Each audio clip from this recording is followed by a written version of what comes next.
they were buried alive for 3 days. 5 young women wrapped in white cloth, lying inside shallow graves in the middle of a silent forest. Their bodies were covered with wet soil up to their necks. A white calabash rested on each of their chests. Clay masks pressed against their faces. Red cords tied at their throats like warnings. They could not move. They could not scream. The wind whispered through the trees. Insects crawled beneath the earth. And the night sky watched silently as fear sat in their hearts like stone.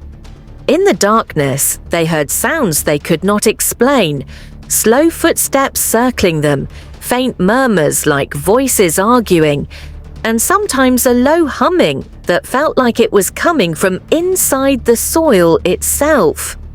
By the second night, the forest no longer felt like a place on earth. It felt like the gate of something ancient, something hungry, something that knew their names. And for 3 days, they remained there, trapped between the world of the living and the unseen, paying a price they didn't fully understand, a price that would follow them long after they returned to the city. Her name was Zara Okoye, and she moved with 4 girls who felt more like a pact than friends: Linda, Amira, Tonia, and Blessing. They were all in their early 20s, beautiful, sharp, and deeply tied to the high-class hookup world in Port Harcourt. Not the street-level kind, not the desperate kind. This was the polished, expensive world where men paid for silence, secrecy, and control. The kind of world where a single night could change your rent, your wardrobe, your entire month. They knew how to dress, how to talk, how to smile at the right time, how to disappear when things got messy. They knew which hotels had the best private entrances, which lounges had the richest men, and which politicians liked their women quiet. But the city had gone dry. At first, it was small things. Men stopped tipping the way they used to. The big boys started acting careful. Some of them traveled and didn't return. Some stopped answering calls. Some suddenly became born again and started sending long voice notes about repentance. Luxury faded, and their glamorous lifestyle began to collapse one quiet day at a time. The bills didn't stop coming just because the clients stopped spending. Rent still needed to be paid. Hair still needed to be done. The lifestyle they built demanded feeding every single week. Zara tried to keep everyone calm.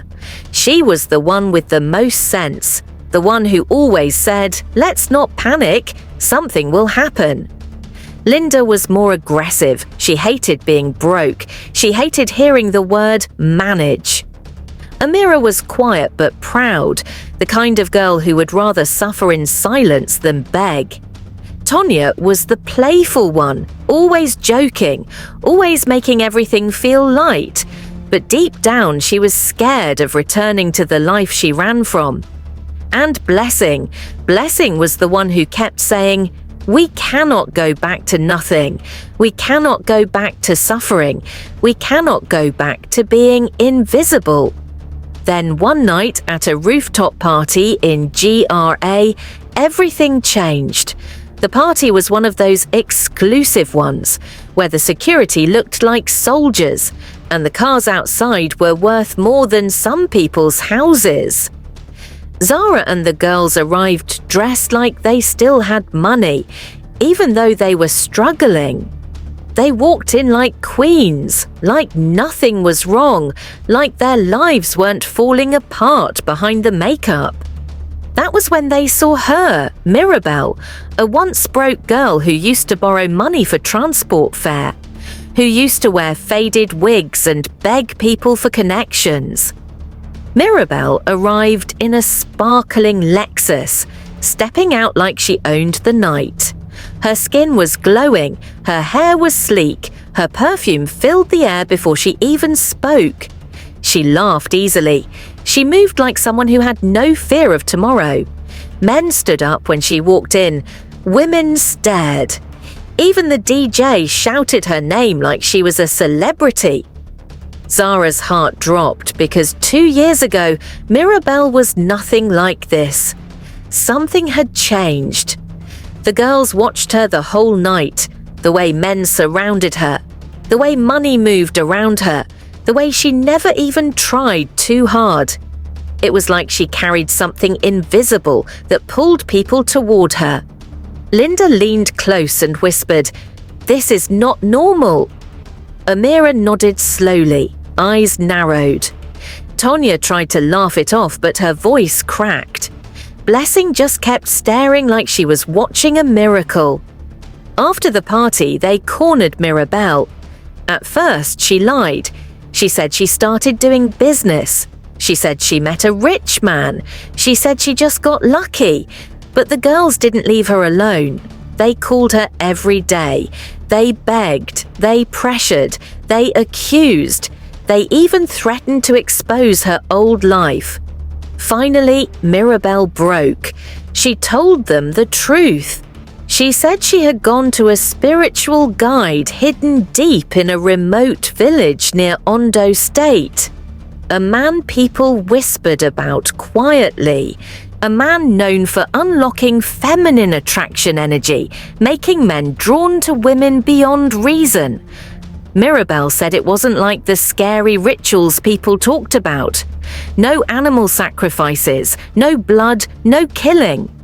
She said the man called it spiritual alignment, a way to activate what was already inside a woman, to make her presence irresistible. At first, Zara didn't believe it. She wanted to laugh. She wanted to call it nonsense. But Mirabel's life was standing right in front of them. The Lexus was real. The glow was real. The way men moved around her was real. And desperation has a way of making even the most logical person start considering the impossible. They argued about it for days. Linda wanted to go immediately. She said, "I don't care what it is. I'm tired of suffering." Tonia was scared but curious. Amira didn't like spiritual things, but she hated poverty more. Blessing said, "Even if it's fake, let's try, because what are we losing?" Zara resisted the longest, but when she checked her account balance and saw how low it had become, she finally gave in. They agreed to go. The journey started like a normal trip, but it didn't feel normal. The farther they travelled, the worse the roads became.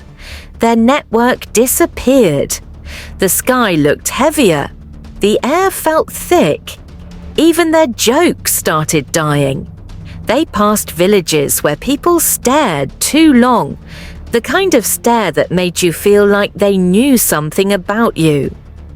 By the time they entered the forest road, their driver refused to continue. He stopped the car and said he would wait, but he wasn't going inside. So they carried their bags and walked. The forest swallowed them. It was quiet in a way that felt wrong. Not peaceful quiet, but warning quiet. The trees were tall, their branches tangled like fingers. The path was narrow. The air smelled like wet leaves and old secrets. Every now and then, one of them would swear they heard footsteps behind them, but when they turned, there was nothing. Then they reached the village, small, remote, almost hidden. The shrine was at the edge of it, made of clay and wood, surrounded by faded red cloths and strange symbols drawn on stones. And sitting in front of it was the man, old, quiet, soft-spoken. He didn't look dangerous. He looked like someone's grandfather. That was the most confusing part. He welcomed them calmly, like he had been expecting them. He fed them. He offered them water. He let them rest. He didn't flirt. He didn't stare. He didn't behave like a wicked man. He spoke gently, like a teacher. Then he said, "To become desired by the world, you must first disappear from it." They thought it was symbolic. They thought it meant fasting or praying. It wasn't. That night, villagers came out silently, like shadows. They didn't speak much. They dug shallow graves behind the shrine, and the moment Zara saw the first grave, her stomach turned. Linda tried to laugh, but the laugh died in her throat. Amira stepped back. Tonia's hands started shaking. Blessing whispered, "Is this a joke?" The old man didn't answer. The girls were wrapped in white cloth one by one. Calabashes were placed on their chests. Clay masks sealed their faces. Red cords circled their throats. Then they were lowered into the graves.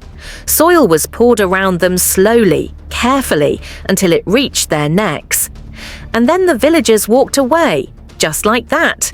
No explanation, no comfort, only the forest and the night. The first night was terror. Zara felt the soil pressing against her body like hands. She tried to breathe calmly, but the mask made her feel trapped. Linda was trying to fight, trying to move, but she couldn't. Amira was crying quietly. Tonia was whispering prayers. Blessing fainted early, her body going limp in the soil.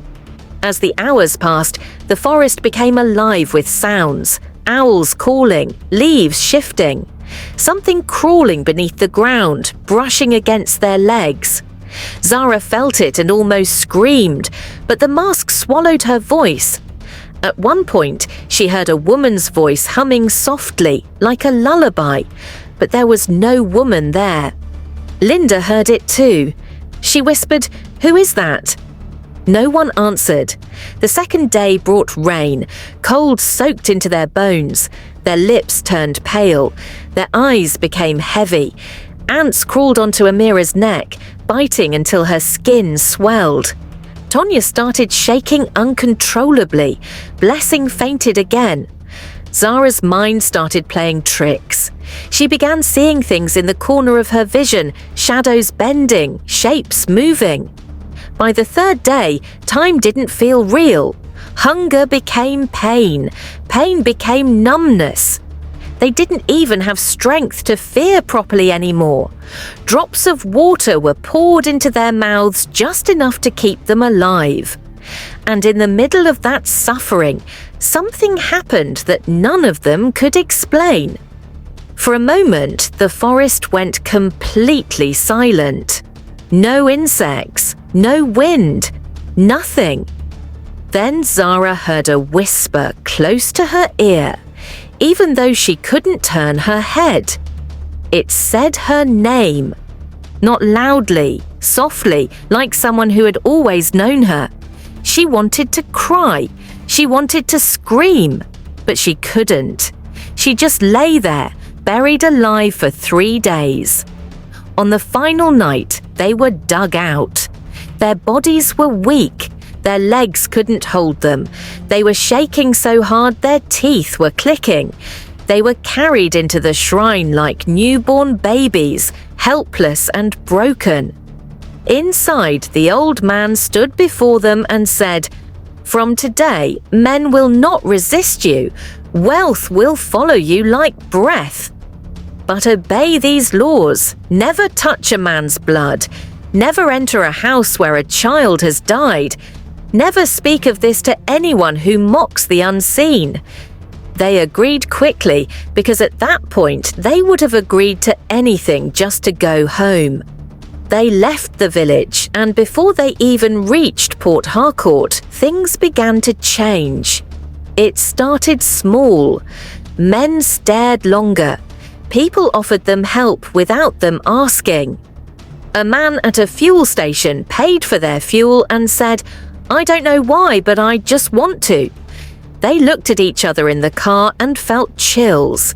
Then it grew. Money poured in like a river. Clients returned, but not like before. This time, the clients were obsessed. Men called them at midnight, begging to see them. Men sent money without asking for anything. Men fought over them like they were prizes. Zara got an apartment offer from a man she had only met once. Linda bought a new car within weeks. Amira's skin started glowing like she had expensive treatments. Tonia became the type of girl that people invited to events just because her presence made the party look rich. Blessing started getting brand deals and gifts from strangers who claimed they saw her in their dreams. Trips to Dubai and Zanzibar followed. Designer bags, hotel suites, private dinners, apartments in Uyo and Owerri. Their lives glowed like a dream. But something else followed behind them, quietly, silently, patiently. And the first sign was not money, it was fear. Linda started hearing whispers when she was alone. She would be brushing her hair and suddenly hear someone call her name from the corner of the room. Amira began waking up at exactly 3:13 every night, sweating, heart pounding, like someone had been standing over her. Tonia started seeing shadows move across the wall even when nothing was there. Blessing began dreaming of the forest again, the soil, the calabash, the clay mask, the red cord, and each time she woke up, she would feel dirt in her mouth even though she was in her bed. They ignored it because money is loud and fear is quiet until the rules started breaking. Linda visited a wealthy client's mansion in Enugu, unaware a child had recently died there. The air grew cold the moment she stepped in.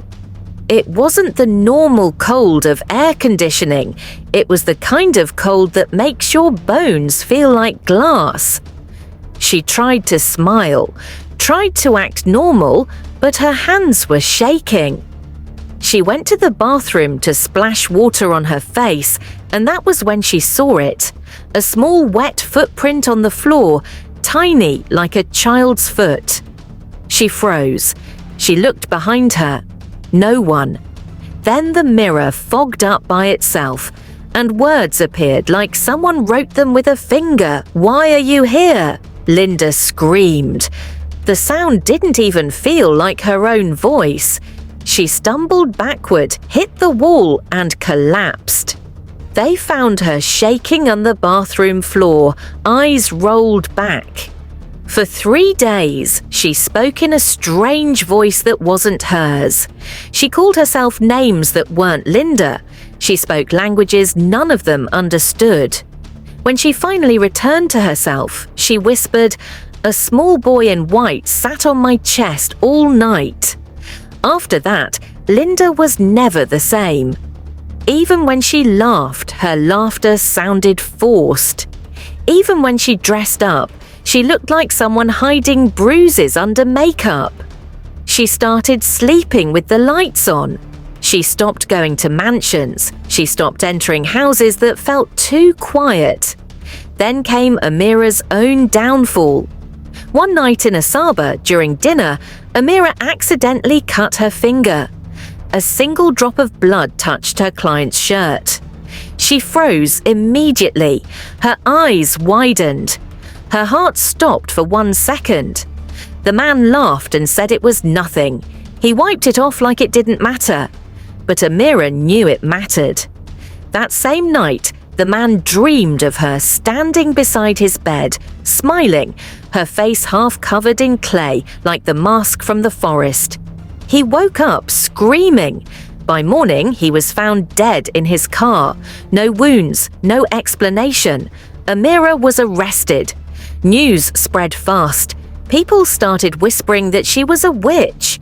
She was released because there was no proof, but the damage was done. After that, Amira stopped talking. Not like she was angry, like she had lost her voice spiritually.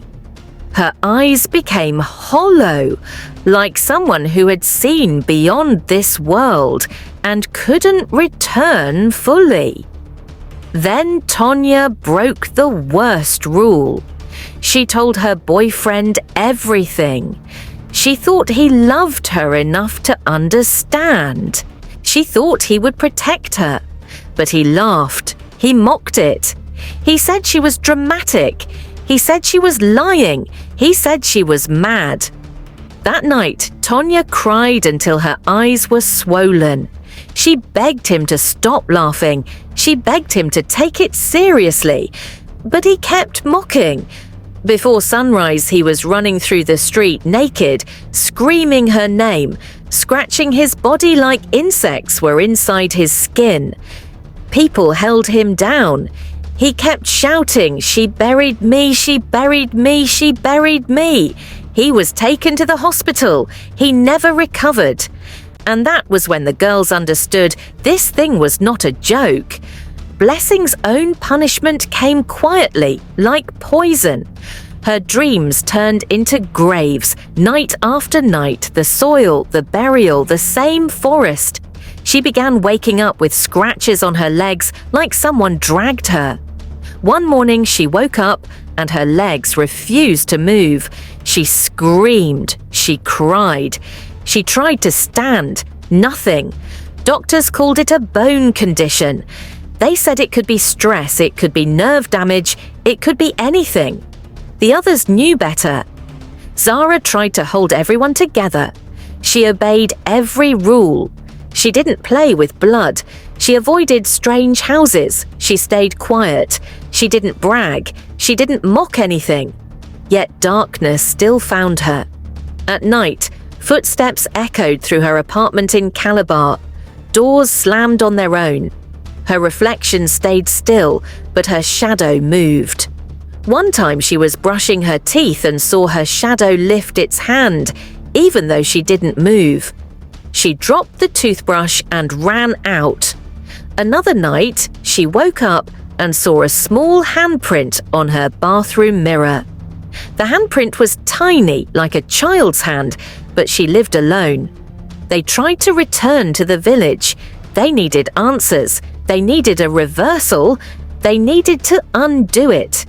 But when they got there, the shrine was empty. The villagers acted like they didn't know anything. The forest felt colder than before. And the old man was dead. His grave was behind the shrine, marked with a broken calabash. The path they chose could no longer be undone. They were wealthy but not free. They had traded peace for power, and something unseen now came to collect its debt. At first, the debt came in fear. Then it came in sickness. Then it came in losses. Zara started losing money suddenly. Deals would cancel. Men who used to worship her would suddenly hate her for no reason. Linda's car got stolen and was never found. Amira's skin began breaking out in painful rashes that no cream could fix. Tonia started bleeding in her sleep. Blessing's legs remained weak no matter how many hospitals they busted. And then something else started happening. People around them began suffering too. A neighbor who greeted Zara every morning suddenly died in his sleep. A man who tried to help Linda carry groceries got into an accident that same night. A woman who insulted Amira at a salon went mad 2 days later, shouting about spirits in her ceiling. It was like the darkness around them didn't only punish them, it punished anyone who got too close. That was when Zara finally broke. She called the girls and said, "We need to stop this." They met secretly in a quiet place, far from noise, far from the city lights, far from temptation. For the first time, they looked at each other not as flashy girls, not as queens, but as tired young women who had made a mistake they couldn't undo. They cried, they prayed, they confessed. They begged for mercy, not riches, not fame, just peace. They began helping widows, feeding poor children, giving silently, not as a bargain, but as repentance. It did not erase the past, but slowly the footsteps faded. The shadows softened. The nightmares weakened. Their wealth reduced, but their hearts became lighter. And Zara finally understood something that nobody teaches you when you're desperate.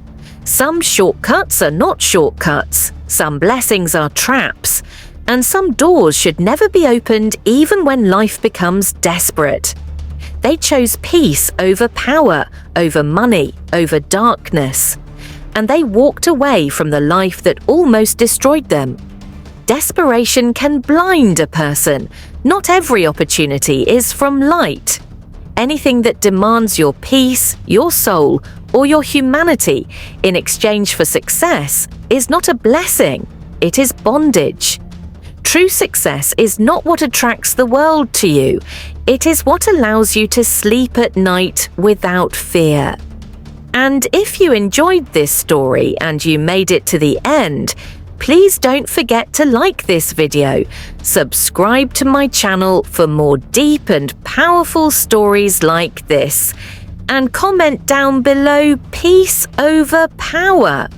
If you learned a lesson from this story, and also share this video with someone who needs to hear this warning today, thank you so much for watching, and I will see you in my next video.